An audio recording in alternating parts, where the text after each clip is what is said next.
ओम शांति। आज 26 मई 2025 बाबा की मुरली का सार देखेंगे। बाबा कहते हैं, मीठे बच्चे, तुम्हें संग बहुत अच्छा करना है। बुरे संग का रंग लगा तो फिर गिर पड़ेंगे। कुसंग बुद्धि को तुच्छ बना देता है। तो संग अर्थात यहाँ पे हमारे मन जो आत्मा में स्थित होना चाहता है, उसको संग जो है वो बाबा का अर्थात बाबा की श्रीमत या बाबा की मुरली कहें उसका करने का है। तो बाबा की मुरली है कि तुम अपने मुरली में श्रीमत है कि तुम अपने को आत्मा समझो, है ना। जो मन आत्मा से निकलकर भटक रहा है आज शरीर में, या फिर कहें ये जो दिखाई देने वाली साकारी रंग बिरंगी दुनिया है उसमें हमारी बुद्धि भटक रही है, तो उसमें से संग निकाल करके हमें जो है वो सत्य के संग अर्थात हमारा आत्मा का जो परमात्मा के साथ का सदैव का संग है उसमें स्थित करना है। बाबा ने कहा कि कुसंग अर्थात कि ये देह है या फिर जो कहें ये हमने अपने अंदर जो जहान बना के रखा है उसका अगर संग किया तो वो लिमिटेशन आएगी। तो उसी को ही बाबा कह रहे हैं तुच्छ अर्थात बहुत छोटा।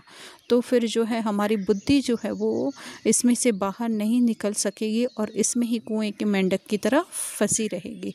फिर बाबा प्रश्न पूछ रहे हैं, अभी तुम बच्चों को कौन सी उछल आनी चाहिए? तो बाबा उत्तर दे रहे हैं, तुम्हें उछल आनी चाहिए कि गांव-गांव में जाकर सर्विस करें। तुम्हारे पास जो कुछ है वह सेवा अर्थ है। बाप बच्चों को राय देते हैं, बच्चे इस पुरानी दुनिया से अपना पल्लव आज़ाद करो, कोई चीज़ में ममत्व नहीं रखो, इनसे दिल नहीं लगाओ। तो स्थूल रीति से तो हम समझ सकते हैं कि गांव-गांव में जाकर सर्विस करना, लेकिन सूक्ष्म में हम इसको समझे तो हमारे अंदर भी जो है बहुत सारे ऐसे विचार हैं, है ना, जो कि बाबा के ज्ञान से जो है हम अपने बुद्धि को ऊंच स्तर तक ला सकते हैं। तो वो जो उस विचार आ रहे हैं उनको जो है वो ज्ञान सहित जो है हम लोग बुद्धि को ऊंचा बनाए, वही जो है हमें सेवा करनी है। इसीलिए बाबा कह रहे हैं जो कुछ है अर्थात समय श्वास संकल्प जो भी है हमारा वो सेवा अर्थ है। पुरानी दुनिया अर्थात यहाँ पे ही जो हमारी पुरानी स्क्रिप्ट है उससे जो है अपने को आज़ाद करना है। और अगर किसी भी चीज़ में ममत्व होगा तो बुद्धि वहाँ पे अटकी रहेगी। इसलिए बाबा उनसे कह रहे हैं दिल नहीं लगाओ। धारणा, इस दुनिया का जो कुछ है उसे भूलना है, बाप समान ओबीडियंट बन सर्विस करनी है, सबको बाप का परिचय देना है।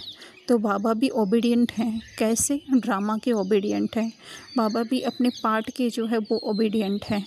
उनका ड्रामा में पार्ट है ज्ञान देने का, तो वो हमें ज्ञान दे रहे हैं। ऐसे ही हमें या तो फिर दूसरों को या उससे भी अच्छी सेवा है कि हम स्वयं के अंदर ही अंदर जो है वो सेवा करें, अपनी ही आत्मिक स्थिति के हम ओबीडियंट बन करके रहें।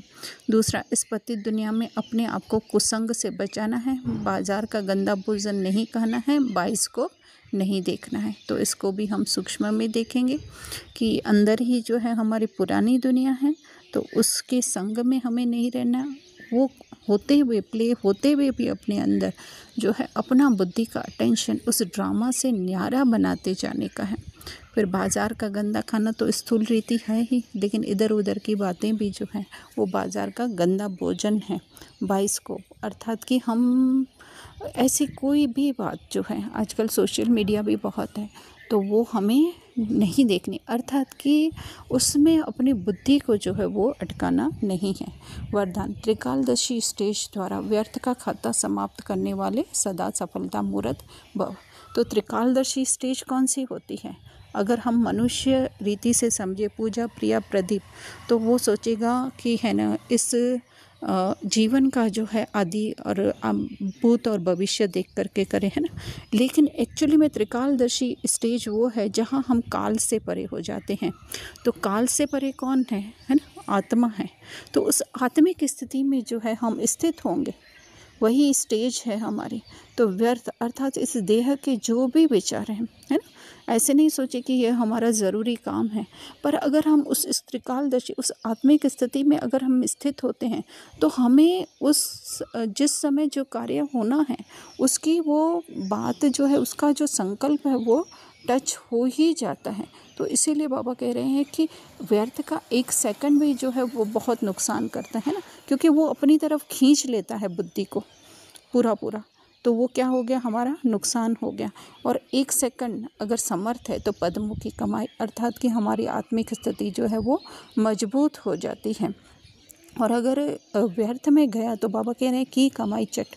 तो हम कमाई कौन सी कर रहे हैं, आत्मिक स्थिति बनाने की कमाई कर रहे हैं ना। तो वो अगर देह में व्यर्थ में गई तो वो क्या हो जाएगा, उसका खाता ना, अर्थात कि हम देह अभिमान में अधिक से अधिक फंसते जाएंगे। तो बाबा कह रहे हैं त्रिकालदर्शी, अर्थात उस आत्मिक स्वरूप में स्थित रहकर तो सफलता मूर्त, सदा सफलता मूर्त बन जाएंगे। अर्थात कि हमारे सदा जो है आत्मिक स्थिति जो है वो मजबूत हो जाएगी। स्लोगन है, मान शान और साधनों का त्याग ही महान त्याग है। क्योंकि स्थूल रीति से जो हम त्याग करते हैं वो तो हमारा जस्ट वो जैसे बच्चे जो हैं LKG UKG में पढ़ते हैं वो होता है। लेकिन अभी जैसे जैसे हमारी वाणी से परे की अवस्था होती जा रही है तो ये सबसे बड़ा जो है वो सूक्ष्म कहें मान शान है। तो वही बाबा कह रहे हैं त्याग है। क्योंकि वो स्थूल त्याग जो है वो तो फिर भी आज मनुष्य जो है वो कर रहे हैं, चाहे बीमारियों के हिसाब से या फिर सरकमस्टांस के हिसाब से, है ना, खाने पीने का, चाहे घूमने फिरने का, वो शारीरिक हिसाब से प्रॉब्लम्स के हिसाब से भी कर रहे हैं। लेकिन ये जो हमें बाबा के ज्ञान में आने के बाद जो है वो जो हमें मान शान मिलता है या साधन जो है उसके फल स्वरूप मिलते हैं, तो अगर हमने उससे भी अपनी बुद्धि हटा दी तो हम महान, है ना, महान त्याग, बाबा कह रहे हैं कि हमारी स्थिति जो है वो महान हो जाएगी। अच्छा, ओम शांति।